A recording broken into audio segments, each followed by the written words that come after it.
Bon, allez, je continue. Les gars, je voulais vous présenter une dernière petite news que je trouve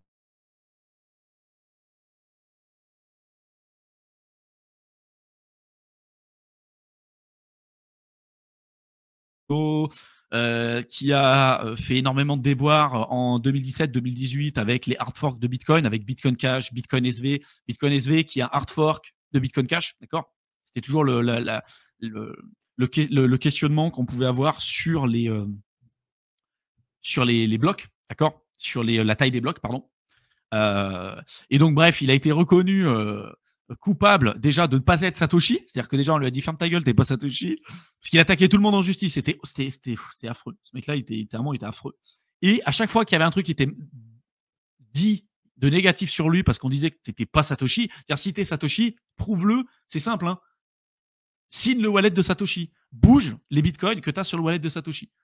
Il l'a jamais fait. Alors, il y en a qui vont trouver des raisons en disant que c'est parce qu'il avait son associé qui était mort, il avait perdu une partie des clés. Bref. À chaque fois qu'il a essayé de prouver qu'il était Satoshi, c'était en off avec un ami à lui, tu vois. Donc bref, tout ce qui était simple pour prouver en fait mathématiquement que c'était Satoshi, il l'a jamais fait. Il a jamais prouvé qu'il pouvait se connecter sur les identifiants, par exemple, de Bitcoin Talk au tout début quand Satoshi était encore actif en 2010. Tu peux te reconnecter, hein. Tu te reconnectes avec le compte de Satoshi ou avec la boîte mail GMX de Satoshi pour ceux qui ont suivi vraiment les tout débuts de Satoshi. Satoshi au début, quand il a créé le Bitcoin, le white paper, il l'a envoyé sur une liste privée d'emails où là, en l'occurrence, on a retrouvé des personnes comme Adam Back, etc., etc. Et en fait, on peut retrouver les crédits en fait de ce truc-là. C'est-à-dire que si demain tu veux prouver que tu es Satoshi, bah, tu récupères l'ancienne adresse mail, tu te reconnectes au forum de Bitcoin Talk. Enfin, tu as des trucs en fait pour prouver. Aujourd'hui, surtout que si tu es l'inventeur du Bitcoin, le meilleur moyen de prouver, c'est de signer une transaction. Je veux dire, c'est une preuve irréfutable, quoi. Tu as les clés. Tu as les clés de Satoshi, donc c'est toi. Mais il l'a jamais fait. Donc déjà, bon, il s'est pris une sacrée déculottée, puis il a payé une amende et tout. Il a perdu. Et là, un deuxième procès, reconnu coupable de harcèlement judiciaire. Donc là, il s'est repris un deuxième coup dans la poire. Voilà, pour les anciens, ça fait plutôt plaisir parce que c'était un mec, il était odieux, ce mec-là. Il était insupportable. On devait le croire sur parole. Il a menti sur énormément de choses. Voilà. Donc, non seulement il peut plus porter plainte, et en plus, il a des dommages intérêts à payer un peu de partout. Voilà. Par contre, attention, pour moi, c'est pas Satoshi. Par contre, il a investi extrêmement tôt sur le BTC, hein, avant même qu'il y ait un prix. C'est-à-dire que c'est un gars qui est évidemment loin d'être con, mais qui était sur le Bitcoin. De ce que lui, il expliquait, c'est entre 2009 et 2010. Hein. Il faisait vraiment partie des tout premiers à s'être intéressé à ça, parce qu'il avait déjà bossé aussi sur la partie cryptographique du Bitcoin et tout. Donc voilà, il y a quand même, je pense, un lien, mais voilà, force est de constater que, à mon avis, ce n'était pas Satoshi. En tout cas, voilà, aujourd'hui, juridiquement parlant, il n'y a aucune preuve qui le démontre. Et autre chose que je voulais vous montrer, c'est qu'on a en ce moment un développement de ce qu'on appelle une réflexion sur les dark stablecoins. Et les dark stablecoins, alors les mecs qui se disent c'est des coins en fait anonymes, pas du tout. C'est quand même assez fou de mettre ça dessus. C'est des stablecoins qui sont décentralisés et résistants à la censure. C'est quand même assez fou de se dire qu'en crypto, on est là pour éviter les intermédiaires, bref, tout ça, résistant à la censure et tout, et qu'on n'a pas un fucking stablecoin qui est résistant à la censure. Alors il y en a qui vont me dire si, t'as le DAI. Non. Le DAI, alors t'as les deux parties maintenant. T'as le DAI qui a été relancé par la nouvelle itération de MakerDAO, qui a une clé administrateur et qui peut geler les fonds. D'accord. Et tu vas avoir l'ancien DAI, donc tu as le pur DAI et tu as l'ancien DAI. Et l'ancien DAI, c'est un stablecoin surcollatéralisé, mais dans cette surcollatéralisation, il n'y a pas que de l'Ether, il y a aussi des cryptos qui sont centralisés, en l'occurrence de l'USDC, de l'USDT, des RWA, etc., etc. Donc c'est partiellement décentralisé, et c'est peut-être plus décentralisé que de l'USDC et de l'USDT, mais aujourd'hui, force est de constater que même les stablecoins algorithmiques, on n'en a pas un qui a tenu la route. Tous les stablecoins algorithmiques, et le dernier c'était Luna, hein, enfin l'UST de Luna, il n'y en a pas un qui a tenu la route, mais en tout cas, évidemment, qu'il y a une vraie réflexion à avoir face au durcissement de la régulation, et que, a priori, dans les prochaines années, on devrait voir émerger Et pour moi, c'est un vrai besoin d'avoir des stablecoins qui sont vraiment heu, résistants à tout, quoi. Tu vois? Un peu comme le BTC, mais à mort.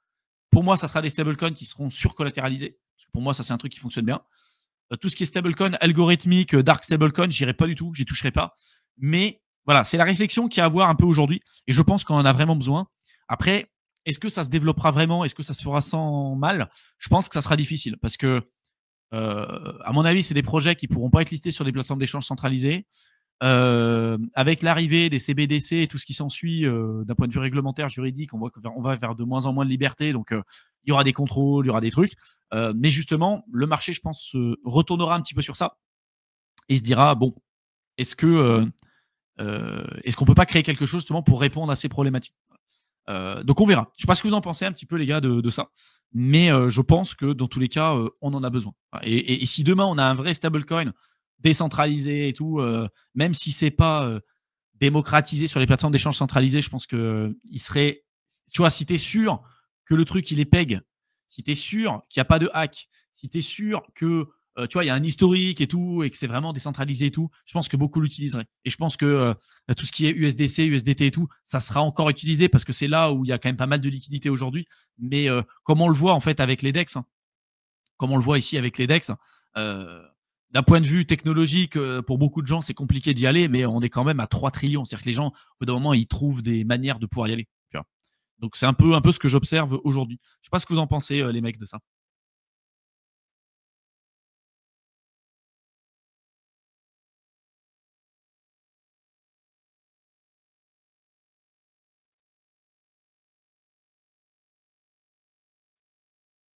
Je remonte les questions, hein.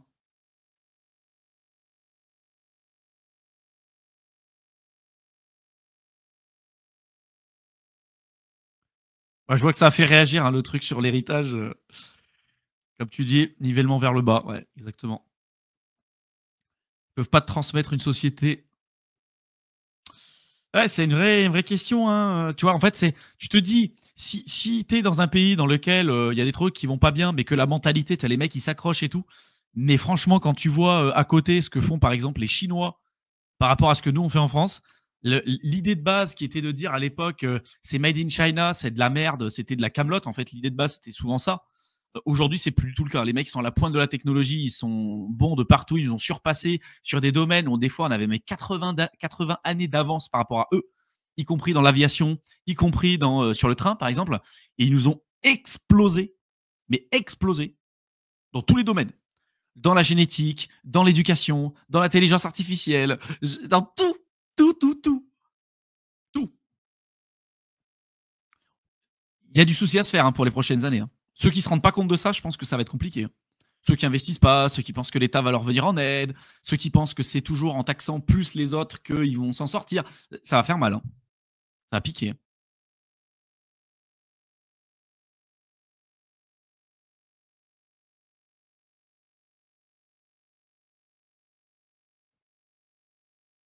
Tombé dessus il y a 2 ans, à 32 ans, je ne peux plus travailler, je suis coincé au lit, j'ai décidé de ce temps libre, une force pour me former à l'investissement. Putain, bravo, bravo, bravo. Profond respect, je pense qu'on a tous, tu vois, c'est une maladie invalidante m'est tombée dessus alors que je n'avais que 32 ans, je suis coincé au lit et profite de ce temps, voilà, c'est vraiment bravo. Et tu vois, c'est on peut pas savoir ce qui peut nous arriver, il peut tous nous arriver quelque chose et après c'est la manière de rebondir, tu vois? Et moi je suis convaincu qu'il y a toujours quelque chose de beau, on peut toujours faire, quelque chose, on peut toujours transformer, quelque chose qui est difficile en force et à différents degrés évidemment, on n'a pas tous vécu les mêmes choses, mais vraiment un profond respect pour ce que tu vis et je t'envoie énormément de courage. Bravo. Et je pense que beaucoup devraient s'inspirer de ça et comme tu dis, tu vois, c'est au moment où il nous arrive quelque chose qu'on se dit: «Putain, j'ai peut-être pas suffisamment, chéri ce truc-là parce que, je considérais que c'était acquis, quoi».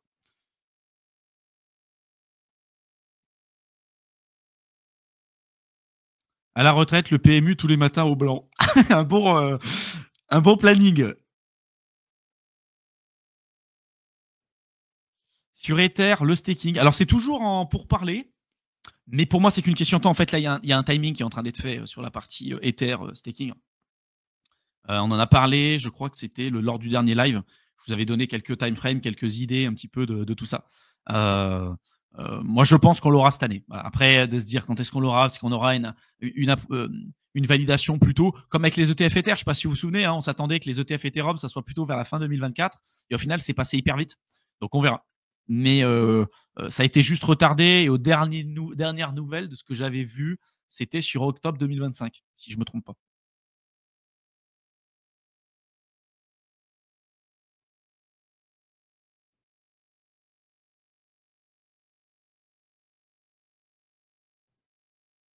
C'est quand même dingue, le monde entier est en plein sprint, en plein galop sur l'IA et les cryptos et en Europe, on ferait des cas de fer.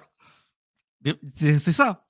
En fait, on est beaucoup à faire ce constat et de se dire: «Mais putain, mais c'est moi qui suis con ou je vis dans une matrice où les gens, ils sont pas dans le même monde que moi?» C'est compliqué, hein. Mais c'est vrai, en fait, quand tu t'éveilles à ce genre de sujet, quand tu vois ce qui existe à côté et ce qui est fait et entre ce qu'on t'explique et ce que tu vois, c'est différent, hein.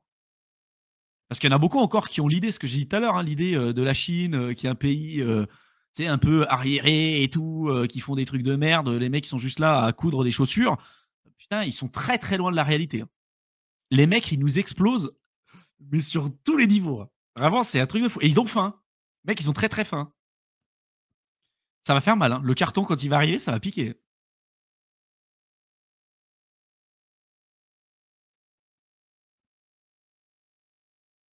Ouais, bah, c'est ce que disait Laurent Alexandre. Je sais pas si vous connaissez un petit peu Laurent Alexandre, c'est celui qui a créé, alors il a fait plein de trucs, mais il a parlé un petit peu de sa vision sur l'IA, ça fait des années qu'il en parle de ça et il y a un vrai questionnement là-dessus et pour lui, en fait, c'est avant tout un jeu aussi, déjà individuel et un jeu aussi politique parce que si tu as des mecs, en fait, qui sont en haut et qui pannent rien à la technologie, qui ont jamais utilisé, par exemple, je sais pas, rien qui ont jamais utilisé une seule fois ChatGPT, à quel moment ces mecs-là, ils sont encore au gouvernement, tu vois?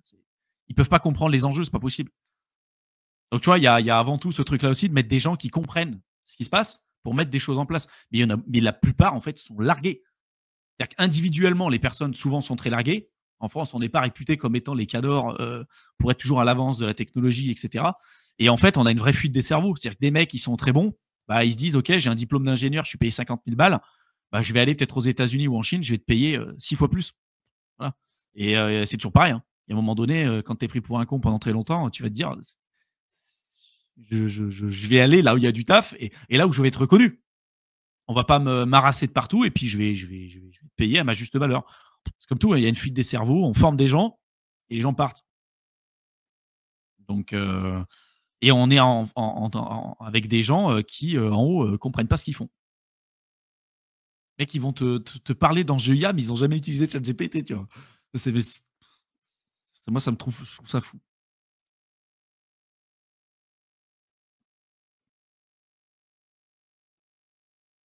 Hello, pour toi, quel patrimoine faut-il en gros pour générer 1 500 € safe? Bah, j'en parle beaucoup sur Éternel étudiant. Jette-y un coup d'œil, je pense que ça t'aidera beaucoup. Là, pareil, il y a pas de vérité. Il y a pas de vérité, là-dessus. Ça dépend du risque, ça dépend de ce que tu veux faire. Ça dépend si tu vas avoir une approche de dividende, bref, j'en parle beaucoup. Vraiment, je pense que le mieux, c'est que tu jettes un coup d'œil sur mon autre chaîne YouTube. Bon les gars, j'espère que ça vous a plu, ce live. C'était un peu cafouillis, mais je voilà, j'aime bien faire ce genre de truc où, on est en spontané, on échange ensemble, je pense que je pense que vous appréciez. Dites-moi, hein, si vous appréciez ce genre de contenu et qu'on en fasse, éventuellement plus souvent, en tout cas comme ça. Heu, avant que je vous quitte, comme d'hab, likez, commentez, partagez, rejoignez-nous sur Twitter, sur Telegram. Si vous voulez réserver un appel avec nous, vous avez le lien juste en dessous. Et n'hésitez pas à me rejoindre aussi sur Éternel Étudiant, mon autre chaîne YouTube. Et si vous voulez aller plus loin, comme je l'ai dit un peu tout le long de ce live, crypto investisseur qui vous donne tout ce qu'il faut pour que vous soyez autonome dans vos investissements. Et ceux qui veulent aller plus rapidement à l'essentiel et sur ce qu'on fait avec Mickaël à l'instant T pour vous accompagner durant tout le cycle, vous avez le programme d'accompagnement. Les deux liens sont dans la description de la vidéo. Merci à tous et à très bientôt.